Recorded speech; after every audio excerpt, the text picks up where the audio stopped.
Uttarakhand express आप देख रहे हैं, आपके साथ मैं हूं चांदनी धवन और बात करेंगे चंपावत विधानसभा में आज CM Pushkar Singh Dhami road show किया है। सीएम धामी बनबसा से टनकपुर तक आपको बता दें कि 8 किलोमीटर का रोड शो किया है। रोड शो के बाद सीएम ने टनकपुर में एक जनसभा को भी संबोधित किया। आपको बता दें कि सीएम धामी को चंपावत से उपचुनाव लड़ना है, जिसको लेकर आज सीएम धामी ने रोड शो और जनसभा की है। इस दौरान सीएम के साथ ही सांसद अजय टम्टा और चंपावत के पूर्व विधायक कैलाश गहतोड़ी भी मौजूद रहे। कैलाश गहतोड़ी ने सीएम धामी के लिए अपनी सीट से इस्तीफा दिया है।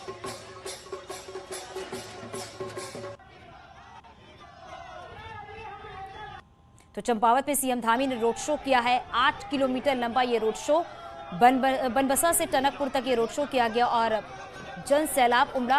ये तस्वीर आप देख रहे हैं जब रोड शो करने के लिए पहुंचे थे सीएम पुष्कर सिंह धामी।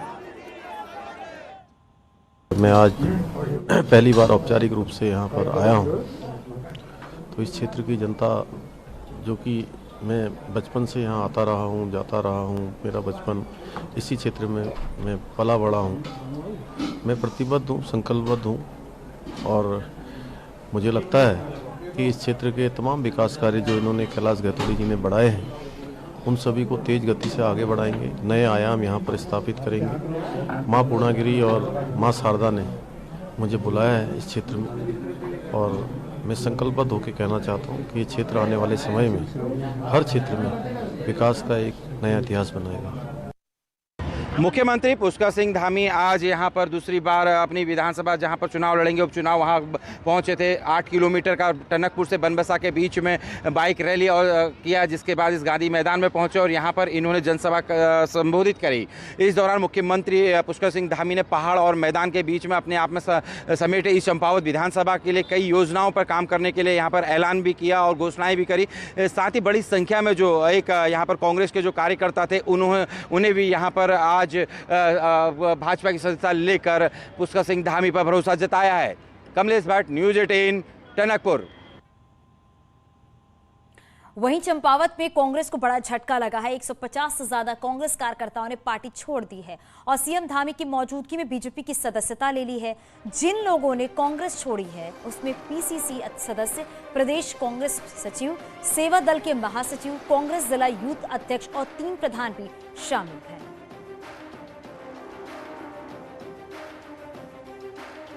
कांग्रेस के प्रदेश महामंत्री जो सेवा दल के हैं हरगोविंद बोहरा जी, जो हमेशा कांग्रेस के उम्मीदवार में उनका नाम भी चलता था, आज वो हैं। बहादुर पाटनी जी हैं सहित और मेरे यूथ कांग्रेस के साथी हैं। 3 ग्राम प्रधान हैं वर्तमान में, भगाना भंडारी, जौल और नरसिंहडाणा के। यूथ कांग्रेस के तमाम साथियों के साथ कम से कम 150 लोगों ने यहाँ पर भारतीय जनता पार्टी परिवार में शामिल होने का फैसला किया है और सदस्यता भी हमने यहाँ पर ली है। सीएम पुष्कर सिंह धामी ने विधानसभा क्षेत्र चंपावत में मोर्चा संभाल लिया है। तो विधानसभा चुनाव हारी कांग्रेस के अपने दावे हैं, लेकिन हकीकत यह है कि उत्तराखंड बनने के बाद कोई भी सीएम अपना उपचुनाव नहीं हारा। मुख्यमंत्री पुष्कर धामी की राजनीतिक कर्मभूमि अब चंपावत होगी, जहां गुरुवार को जबरदस्त रोड शो कर उन्होंने दिखा दिया कि चंपावत की जनता उनके साथ है। लेकिन चुनाव में मुख्यमंत्री के सामने कांग्रेस का चेहरा कौन होगा, ये साफ नहीं है। हालांकि कांग्रेस का कहना है कि पार्टी पूरी रणनीति के साथ काम कर रही है। चुनाव का जो संचालन है उसको भुवन कापड़ी जी देखेंगे और भुवन कापड़ी जी का बनाने का मतलब भी आप समझ सकते हैं। तो हम पूरी तरीके से चुनाव में जो चीज़ हमको झोंकनी है हम झोंकेंगे और कोशिश करेंगे कि बेहतर से बेहतर परिणाम ला सकें। 2022 की चुनावी हार के बाद ये चुनाव जीतना आसान नहीं है, ये बात कहीं न कहीं कांग्रेस भी जानती है। लेकिन खराब हालत के बावजूद जीत की बात करके कांग्रेस नेता ये संदेश देना चाहते हैं कि पार्टी मैदान से बाहर नहीं है। वहीं सच ये भी है कि उत्तराखंड में अब तक उपचुनाव लड़ने वाला कोई मुख्यमंत्री चुनाव नहीं हारा। ऐसे में बीजेपी का कहना है कि कांग्रेस को अब भी जनता का मूड समझ नहीं आ रहा। कांग्रेस ने इस बार भी उस चुनाव को बड़े अंतर से हारा है और अब तो बहुत बड़े अंतर से हारेगी। कांग्रेस को जनता जानती है। 19 विधायकों वाली पार्टी प्रदेश के अंदर कहाँ खड़ी है, क्या उसकी स्थिति है, तो इसलिए जनता बहुत बड़े अंतर से हराने वाली है। उत्तराखंड में बीजेपी की लगातार दूसरी बार प्रचंड बहुमत की सरकार बनी है और पार्टी और मुख्यमंत्री दोनों का कॉन्फिडेंस हाई है। ऐसे में कांग्रेस चाहे जो दावे कर ले, लेकिन चंपावत का उपचुनाव आसान नहीं होने वाला। न्यूज़ 18 के लिए देहरादून से दीपांकर भट्ट की रिपोर्ट। उत्तर प्रदेश के सीएम योगी आदित्यनाथ 3 मई को उत्तराखंड आएंगे और ये दौरा 3 दिन का बताया जा रहा है, जिसमें योगी आदित्यनाथ जहां अपने गुरु की मूर्ति के लोकार्पण के साथ ही अपनी मां और परिवार से मुलाकात कर सकते हैं, वहीं हरिद्वार में दोनों राज्यों के स्टेट गेस्ट हाउस का उद्घाटन का भी प्रोग्राम है।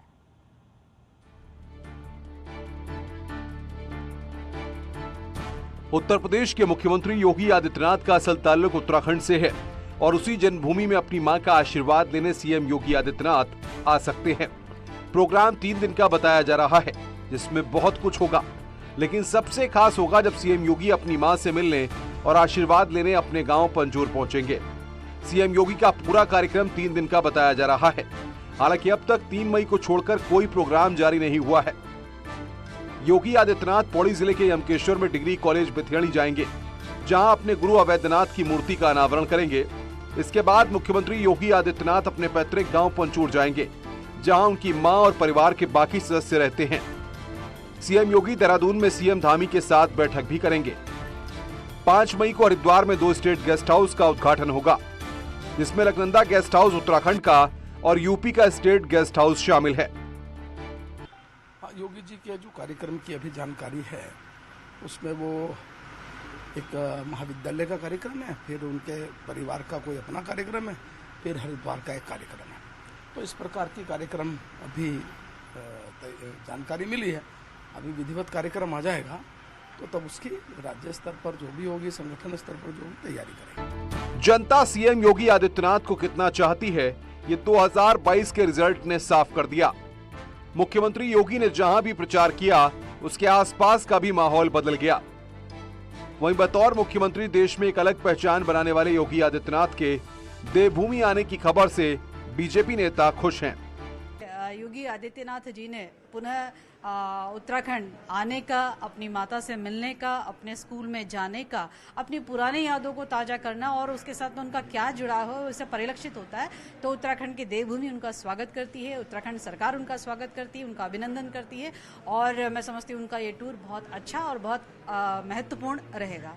योगी आदित्यनाथ की पढ़ाई और राजनीति की शुरुआत देवभूमि से हुई। शायद यही वजह है कि उत्तराखंड की जनता मुख्यमंत्री योगी आदित्यनाथ से सीधे कनेक्ट रहती है। न्यूज़ 18 के लिए देहरादून से दीपांकर भट्ट की रिपोर्ट। साल 2020 में कोविड के दौरान अपने पिता आनंद सिंह रावत के निधन के बाद अब तक योगी आदित्यनाथ अपनी मां से नहीं मिले हैं। यूपी में चुनाव नतीजे आने से पहले न्यूज़ 18 के मैनेजिंग एडिटर अमीश देवगर से खास बातचीत में सीएम योगी आदित्यनाथ ने कहा था कि चुनाव के बाद वो मां से मिलने गांव जाएंगे। ट्विटर के माध्यम से मेरे पास सवाल आया और मैं चाहता हूं मैं आपसे जरूर पूछूं ये सवाल, और एक व्यक्ति ने नहीं, ये सवाल 15 लोगों ने लगभग पूछा है या फिर उससे भी ज्यादा, 15 की तो मैंने गिनती करी। उन्हें बोला कि योगी जी परिवारवाद पे बोलते हैं, विपक्ष पे बड़ा हमला बोलते हैं, लेकिन अपने परिवार के बारे में वो क्या कहना चाहते हैं दर्शकों से? 25 करोड़ लोगों को ही मैंने परिवार माना है। उनके सुख में सुखी होना, उनके दुख में दुखी होना। मां से कभी बात करते हैं अपनी आप? नहीं, मेरी बातचीत नहीं हुई, लेकिन मैं इलेक्शन के बाद जाने का एक बार प्रयास करूंगा।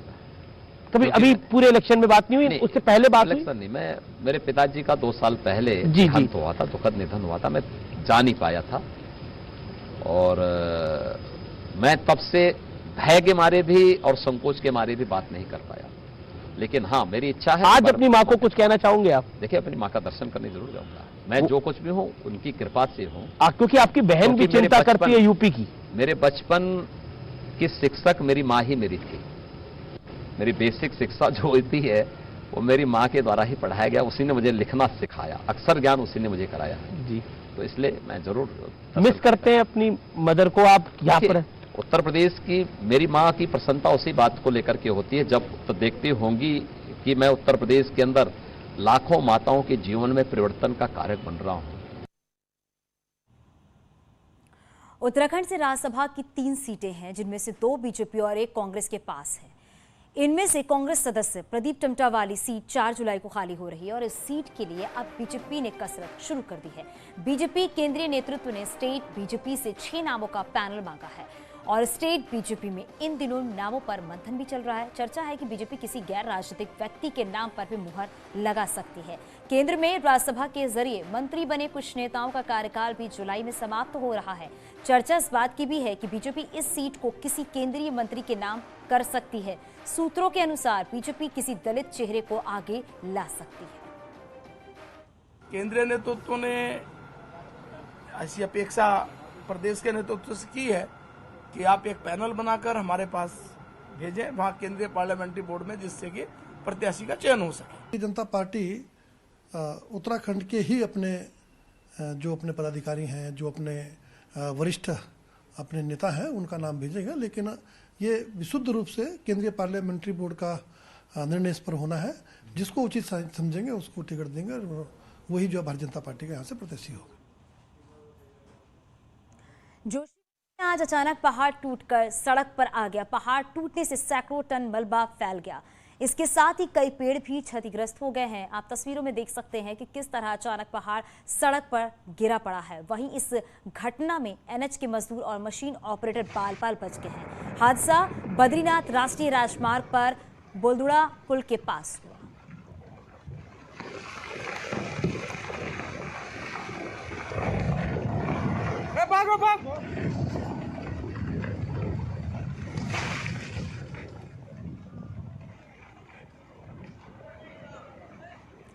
तो ये एक्सक्लूसिव तस्वीर देख रहे हैं आप न्यूज़ 18 उत्तर प्रदेश उत्तराखंड पर। और कई पेड़ जो हैं वो क्षतिग्रस्त हुए हैं और पहाड़ जो है वो टूटकर किस तरीके से सड़क पर आया, ये तस्वीर आप देख रहे हैं। एक्सक्लूसिव तस्वीर आपको दिखा रहा है कि सड़क पर टूटकर ये पहाड़ जब आया तो किस तरीके से अफरा तफरी मच गई और सड़क पर आया सैकड़ों टन मलबा, जिससे आने जाने में लोगों को दिक्कतों का सामना भी करना पड़ा।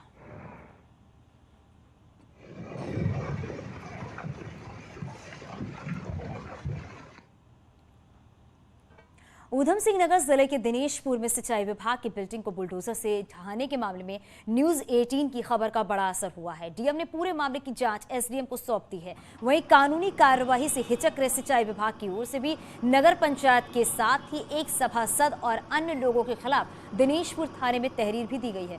सिंचाई विभाग ने सरकारी भवन ध्वस्त होने से 30 लाख रुपए का नुकसान होने की बात कही है।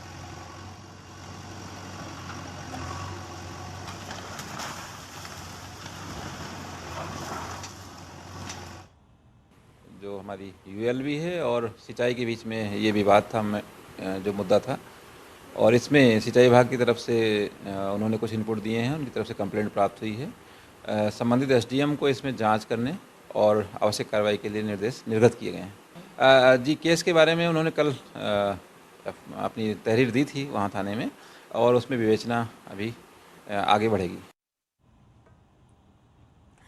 नैनीताल में अगर आप बिना मास्क के घूमते मिले तो 500 से 1000 तक का चालान भरना पड़ सकता है। नैनीताल जिला प्रशासन ने जिले में मास्क को अनिवार्य कर दिया है और इसकी मॉनिटरिंग के लिए टीम का गठन कर दिया गया है। नैनीताल डीएम की ओर से जारी इस आदेश में कहा गया है कि मास्क नहीं पहनने पर जुर्माना वसूला जाएगा।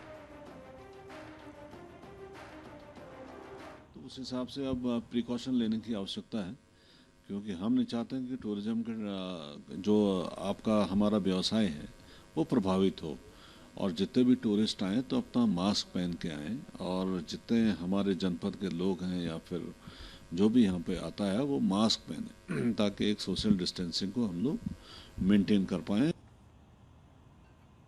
और अब बात करेंगे, जिस व्यक्ति को किसी भी न्यायालय से न्याय नहीं मिलता है तो वो न्याय के देवता गोलजियू के दरबार में न्याय की गुहार लगाता है, लेकिन न्याय के देवता गोलजियू के दरबार में ही विवाद हो गया।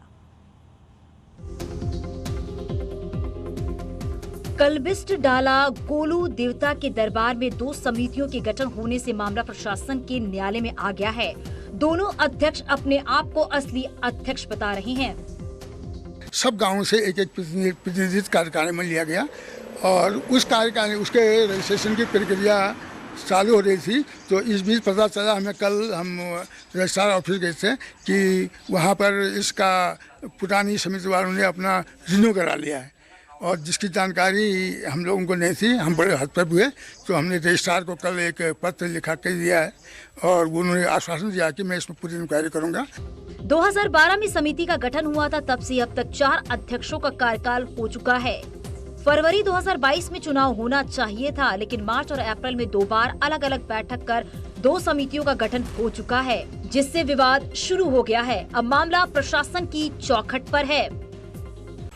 सर, समिति को लेकर विवाद आने का सबसे बड़ा कारण जो आज के अध्यक्ष बने हैं देव सिंह जी, वही उसके संचालक रहे हुए हैं, क्योंकि उनका जो पिछला 5 साल का कार्यकाल रहा वो विवादित रहा। विवादित रहने की वजह से और उनके द्वारा अपने आप को ही अध्यक्ष घोषित किए जाने की वजह से हमने अपनी कमेटी का दोबारा रजिस्ट्रेशन करवाया। तो आप क्या होगा आगे, क्या चाह रहे हो? आगे हम तो चाहते हैं कि मंदिर कमेटी को ट्रस्ट के हैंड ओवर कर दिया जाए। मंदिर में श्रद्धालु लाखों रुपए दान में देते हैं, जिससे समितियों में वर्चस्व की लड़ाई सामने आती है।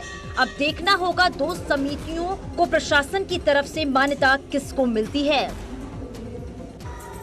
अल्मोड़ा से न्यूज़ 18 के लिए किशन जोशी की रिपोर्ट। टिहरी जिले में बढ़ती आग की घटनाओं को रोकने के लिए प्रशासन भी एक्शन मोड में आ गया है। डीएम ने और सजा के साथ जुर्माने का भी आदेश दिया है। डीएम ने फायर कंट्रोल को लेकर अधिकारियों के साथ वर्चुअल बैठक की और अधिकारियों को गांव का दौरा कर लोगों को जागरूक करने के निर्देश भी दिए हैं। डीएम ने कहा कि आग लगाने वाले की सबूत के साथ सूचना देने पर 10,000 का इनाम दिया जाएगा और नाम उसका गुप्त रखा जाएगा। वहीं शरारती तत्वों के आग लगाते पाए जाने पर आपदा अधिनियम के तहत कार्रवाई की जाएगी।